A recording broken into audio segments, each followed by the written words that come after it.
Welcome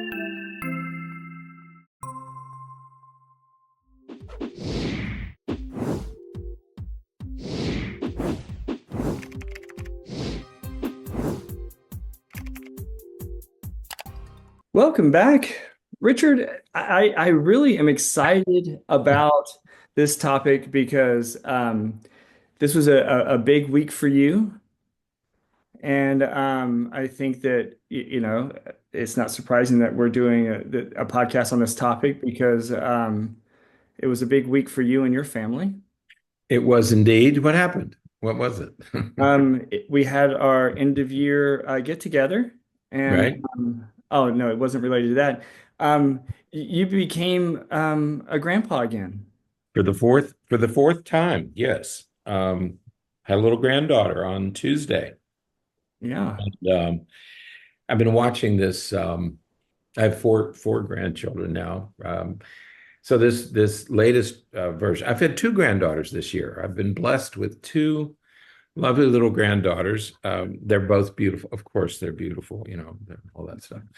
But I've been blessed with two granddaughters. And as I've watched my children, my adult children, move toward parenthood, um, I'm obvious at that point in my life where my children are now becoming parents, which is so I laugh because whoever thought that you would ever be here, that your kids would be having children. But I have to confess, as I've watched them through the pregnancy and birth and early child rearing, I have to fight my urge to offer advice because we all want to offer advice. Right. But you remember, I mean, even if you're a parent, when I was raising my own, when they were children, when my children were children, when I was raising my children, I tried really hard to save them from making the same mistakes I did. Hmm. We do that as parents. Well, I can make my kids' lives easier by helping them to avoid the mistakes that I made as when I was younger. Hmm. And it didn't work. They made they made all of my mistakes, and they made some of their own. Right. Okay, they had a whole batch that I didn't even know about. So they tended to make the same mistakes I made. They did the same stupid things that I did, and they created some new ones that I didn't know anything about. And I think the same thing probably is going to hold true with trying to offer them advice about how not to make the parenting mistakes that I made. All Well, right. right. You have Well, this urge, right? yeah, and I think that I think it's so interesting because when our kids were little, um, you can remember your parents trying to tell you, well, you shouldn't do this and you shouldn't do that. Your parents are trying to give you parenting advice, and Right. you're thinking, What do you come on know? now. What could you Um, possibly? look at my childhood. There's no way you're going to give me parenting advice. That's right. Um, Look what you did to me, and unfortunately, right. your kids are probably going to think the same thing that you thought about your parents. They're going to think the same thing about you. That's right. That's exactly what we thought. Because when our parents were giving us advice, we're probably thinking, "You screwed up my life, Mom. What do you possibly? I'm not going to take any advice from you. Look what you did to me." Right. So there's that whole thing. I hope that people say, "Well, I want to be just like my dad," or "I want to be the same kind of parent my mother was." But chances are, we're not going to take. The chances are, my children are not going to take my parenting advice any more than they took my child rearing advice, the advice when they were children. Um, and remember that we learn to parent from our parents. Hmm. Okay. And so chances are our kids will make the same parenting mistakes that we made because they Right. learned how to parent from us. Right. Right. So um, I'm guessing that, and this is only a guess as I watch these little ones appearing on the landscape, that I probably I don't think they're going to take my advice. So maybe what I should do is not offer any. And so we've had these three epiphanies as Well, we watch. but one thing I want to throw in there, because as you were saying that, it made me think about, you know, you said that they're probably going to make the same parenting mistakes I made, Right. regardless of our attempts to correct that. Just like they made some of the same mistakes as they were growing up as I made, even though I Right. tried to stop that. And it makes you wonder, are they really mistakes? Or are they just part of it's just what we do, and we have to experience those because while we see it as a mistake, it guided us and it influenced us in a way that made us make other decisions Right. that maybe shaped our lives in positive ways after all. Very exception like you know, Right. meta. But Man. But you make a point. I don't think that I don't think my kids are going to take my I don't think they are going to take my parenting advice about how to be a good parent. So number one, and this is what dawned on me as I was watching these little critters come out. Each generation makes its own mistakes. mhm, My children's world, and I know this, my children's world is nothing like mine. mhm, So they are probably going to make their own mistakes because each generation does. Okay. They're going to have different attitudes, different beliefs, different experiences that I didn't have and I won't have. Bernie, you and I were talking earlier this week, and you kept talking about Reddit, mhm. another one of those foreign countries for me. Um, I don't know where. At another time, no, I don't know what Reddit is. Anyway, but our kids are on Reddit, and I'm not.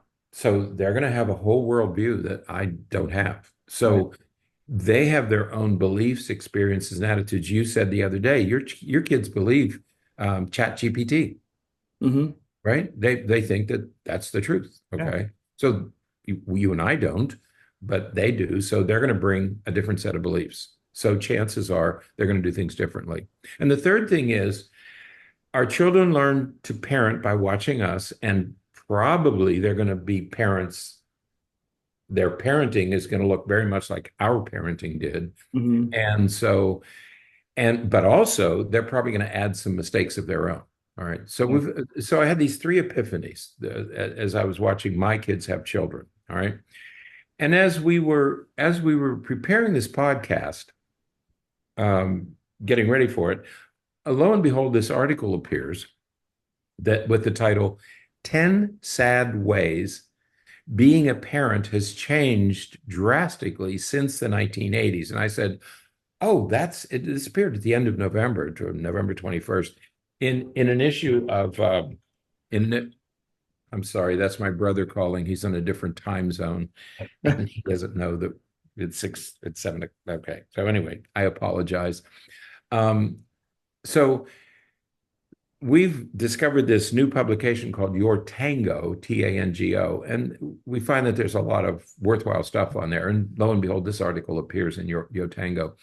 But it's called 10 Sad Ways Being a Parent Has Changed Drastically Since the 1980s. And we thought that's exactly what we were talking about today. So we took a look at it and found these 10 things. Now, it's impossible to discuss all 10. There's just way too much in there. But there were several of them that we felt were worth discussing because they are directly related to our topic about maybe I shouldn't give advice to my kids because my kids are living in a different world. Right. And the first one that we're going to talk about, I think, is I really like the way that this was put because it's something that we talk about a lot.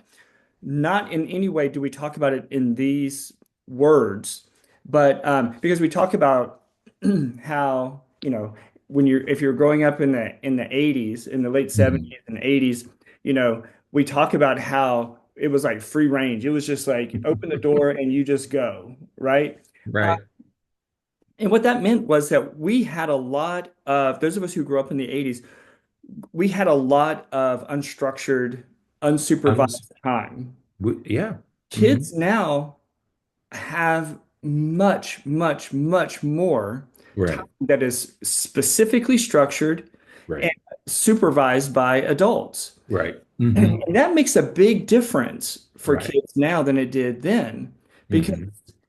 now the parent, My parents didn't care if I was bored because I'm I'm sorry. gone. I'm not even home. But I'm just parents are worried about that. right. You know, this whole thing about unstructured time. I remember very clearly, and Bernie, I'm sure you do too, because you had a lot of unstructured time too, even though we're almost in different generations. I can remember playing baseball or basketball. It didn't matter what the sport was. We played all the sports all year long at this field near our house. We had to learn how to settle our differences. Right. Um, Kids today have refs and umpires. We didn't. There was nobody umpiring our sandlot baseball games. But I don't remember kids cheating Right. because you couldn't cheat. If you wanted to participate, you had to learn how to cooperate and you had to learn forgiveness, you had to learn empathy. I don't remember people cheating because if you cheated, you weren't invited to play. Right. So you had to learn the rules of the game. And if a player was out, the player was out. Nobody stood on the base and said, no, I don't care what you guys say, because you wouldn't be invited back to play. So you had to Right. learn how to settle your own differences. Right. Well, today, kids are missing that whole experience of learning how to settle your differences. Yeah, Because absolutely. And it creates it, parents will say that now, parents in later generations, they'll say that now, like when they're when they had a disagreement, guys will say, we get in a fight and it'd be over and it would be right, friends. And right, and it's, not that we're endorsing fighting or anything like that, but what that basically is saying is we settled our differences so that there were no more differences. The differences did we keep continue. We just didn't spend time together. right. That's right. You had to learn to cooperate. Hmm. You couldn't be a show up. You had to learn cooperation. You had to learn how to settle your differences. And we did that at 6 years old. We did it at 8 years old. We did it at 10 years old. We did it at 12 years old. Well, But we did it ourselves. and again, on that same theme, and this just again just kind of came to me that this is why it's so confusing to those of us who are our parents and from a Mhm. later generation. Um, it's so confusing to us. Like if somebody is cyberbullying you or if somebody is bullying you, you Mhm. just don't engage with them. You just Right. stay away from them. Mhm. And kids now can't. Right.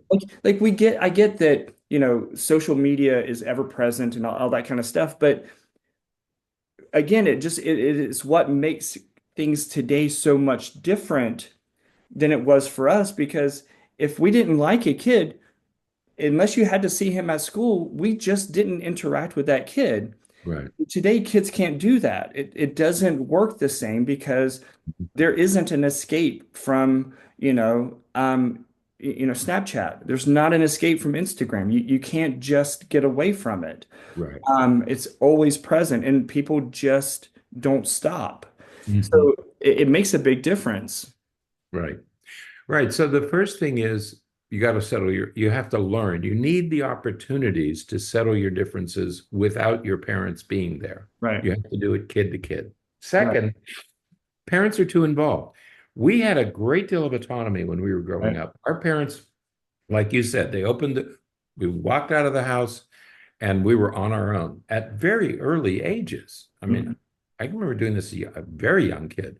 Mhm. Um, Today, parents are, it's like they feel the need to be present and attentive 24 hours a day, that there's something that they need to be there in a supervisory capacity, but it's more than that. They get too involved. Mhm. It's almost like they become participants in their Mhm. children's lives, not just supervisors, but Right. they're attentive and present way too much of the time. As we said earlier, we had to learn to solve whether we were on a field or a rink or a court or a playground. We had to solve our own differences. Even if we were in a playground at school, we settled our own differences. Mhm. Unless somebody was in a terrible fight. And part of that is learning how to manage your emotions. Exactly. That's what kids are learning how to do.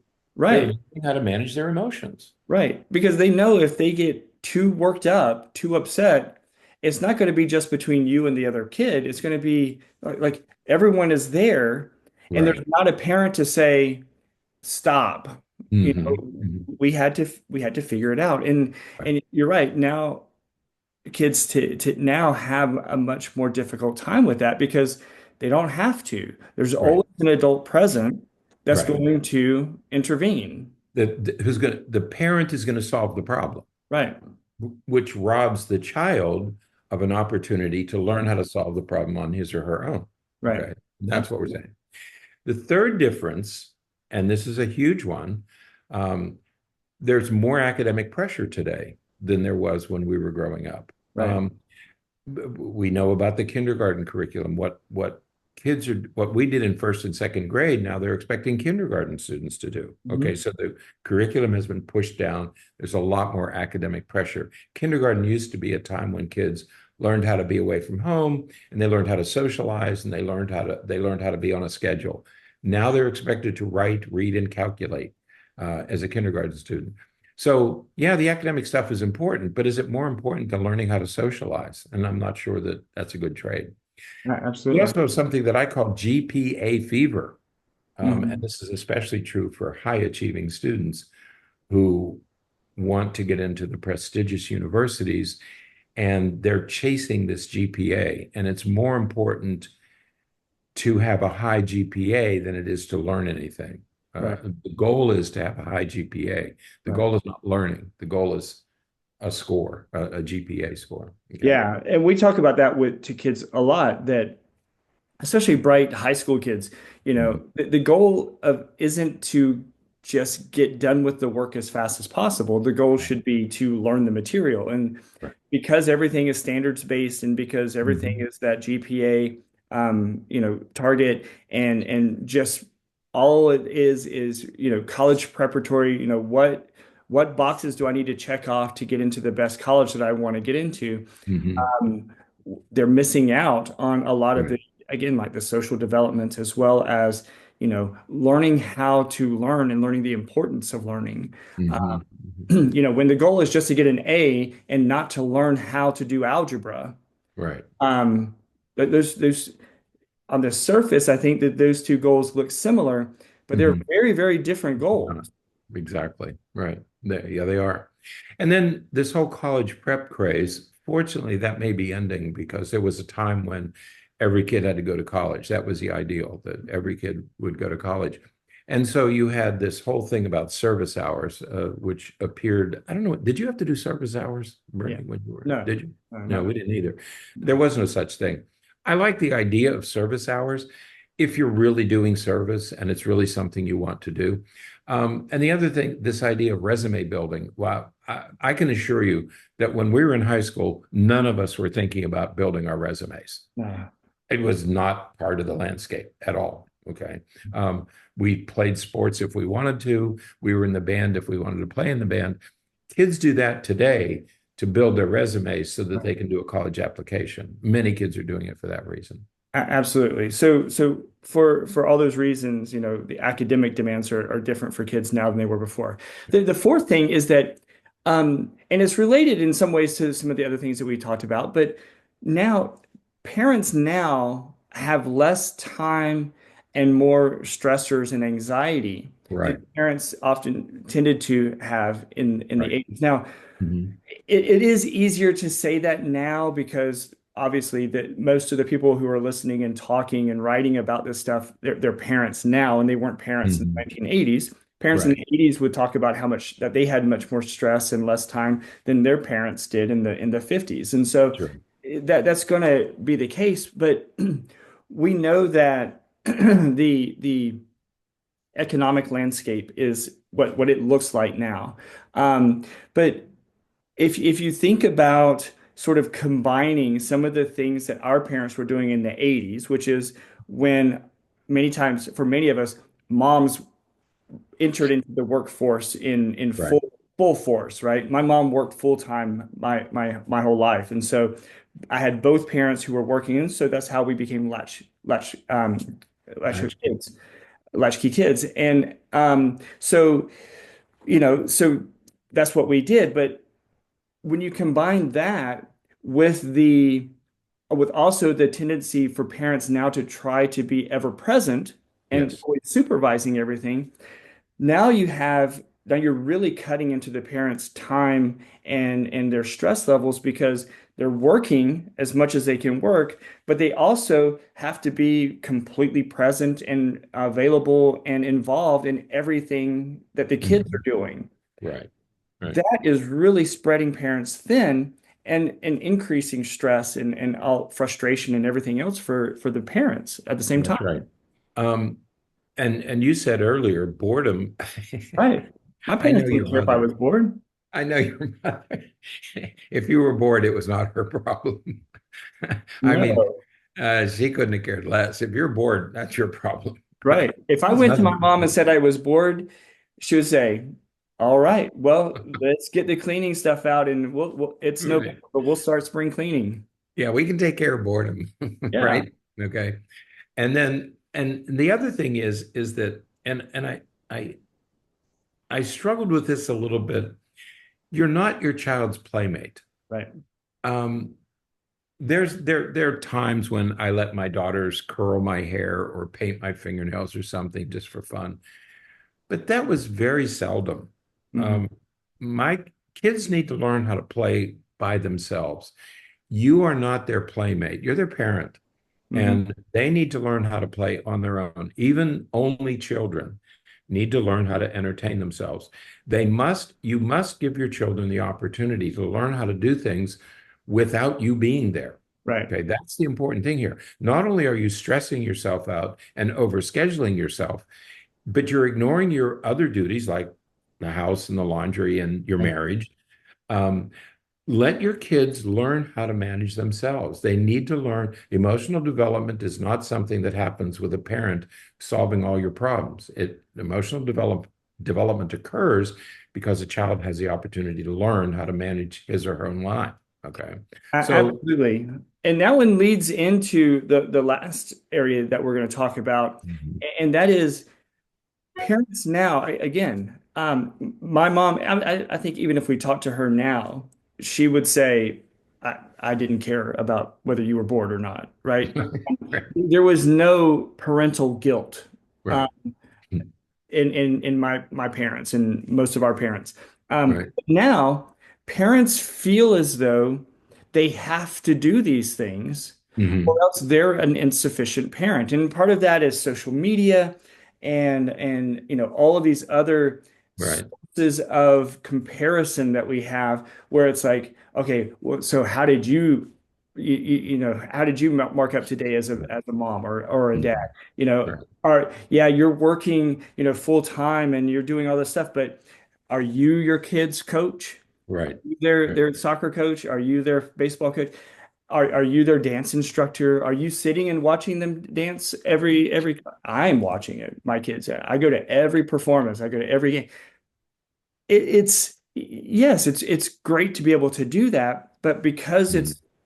because it's driven so often by these social comparisons and that Mhm. guilt that parents Right. feel today, it again Mhm. adds another stressor, another level of frustration for parents that is really sometimes difficult to overcome. That's right. Yeah, social media makes this, we're always comparing. We compare ourselves. We also compare our children, right? Mhm. And so don't push your kids just for Facebook bragging rights. It's not worth it. Right. Okay. Let them develop, let them learn how to manage themselves. Absolutely. So after going through these five things, we had a couple of, our 2 cents. I like that when we end our podcast with our 2 cents. Yes. This is our 2 cents. Look, we have a rapidly changing world, and every generation of parents is going to face unique challenges. Mhm. But there are a couple of recurring themes that I think are worth considering. One of them is that children need unstructured, unsupervised playtime. Mhm. This is when stay away from this stuff. Let them manage their own problems. Let them manage their own social relationships. They're going to fight. They're going to argue. They're going to hit each other. They might even bite each other. Let them learn how to solve these things on their own. You can get in if somebody's really going to get hurt or it's really a danger. You can always insert yourself, but only in the case of emergencies. Okay. right? Let your children learn how to solve their own problems. Leave them alone and let them do, whether it's with a teacher or a classmate or a relative, let them learn how to do that. Absolutely. A second recurring theme and point that we like to make is that, parents, you have to have a life apart from your kids. Right. You, Hmm. it is, I think it is risky when parents say that their kids are their entire lives. Now, Right. I know that that's a little bit harsh for some people to hear, but Hmm. your kids have to know that there is a life outside of them, That's that right. you have obligations, you have responsibilities, you have things and people that, that are not them that Hmm. you are that you are responsible for or that Right. you have to see and talk to Hmm. and Hmm. work with. They need to know that, you know what, sometimes my parents go out on dates. Sometimes my parents do things and I can't be involved in that. That's right. That Hmm. is so important. Your kid may be the center of your universe. They may be, the sun in your solar system, your personal solar system. But the sun sets sometimes, and they Right. go to bed, or they have Hmm. to have things that they do, Right. and you do things that are separate from them as well. That's right. It can't be constantly connected. Yeah. My parents had a life that I was not a part of. Yeah, I was part of this part of their life. I was part of this family life. But my parents had a life that I wasn't part of the conversation. I wasn't part of the planning. I wasn't part of it. I knew that my parents had their own life and that I was not a part of that. And I think it's dangerous to give kids the feeling that I'm going to stay up with my parents. Never, no, you don't stay up with your parents. Your parents are adults and yeah, they get to stay up while you're in bed. Okay. right. So parents must have their own life.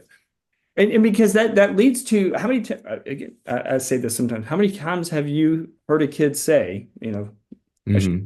title of, and then there's a fill in the Right. blank. But how many times do kids come in and say, it's just not fair? Why do they get to stay up and I have to go to bed? Because we're adults. What do you mean it's Yeah. not fair? Right. Fair, it has nothing to do with it. Right. You have to go to bed. Right. But they Right. just they when we don't have those clear delineations between our life and your life, when Right. you don't establish that, Hmm. kids have a difficult time understanding that there are things that you do and there are things that they do, Right. and they're not the same thing. Hmm. Hmm. And speaking of a separate life, it's called a marriage bed for a reason. Okay. Right. And we need to be careful. I know that we all co-sleep. I know that we all bring our little kids into the bedroom. But a child is occupying, if a child is one of the occupants of a marriage bed, things may not work out well for anybody, for any of the three of you. So be very careful with that. I know it's a delicate subject, but be very careful. It's a marriage bed. It's not Right. a. Uh, we can talk about marriage bed and family beds, but Yeah. there's a way to make that distinction that works for everybody. Right. And the last thing is social media comparisons. Right. Just as they're damaging for individuals. I mean, this is why teenagers have such a tough time because they want to meet these social media ideals of what it is to be a man and what it is to be a woman. Doing that with your children, social media comparisons of your children compared to other children, or your parenting compared to other parenting, other person's parenting, can be dangerous and dysfunctional and destructive. So be very, very careful of Ab- those social media comparisons. Absolutely. All right. Well, I think that that's it for today. Of course, there's a link in the show notes to the article that we pulled some of these things from, but certainly we will. Parenting is a topic of interest for us quite often, so we'll be back talking about that more as time goes. But we hope that you all have a good rest of your week, and be safe during as we keep charging head first into the holidays. So, Into the holiday season, be careful, take good care of yourselves, you know, absolutely. moderation, Absolutely. moderation. All right. Okay. Until next time, stay happy, stay healthy, and forget to be afraid.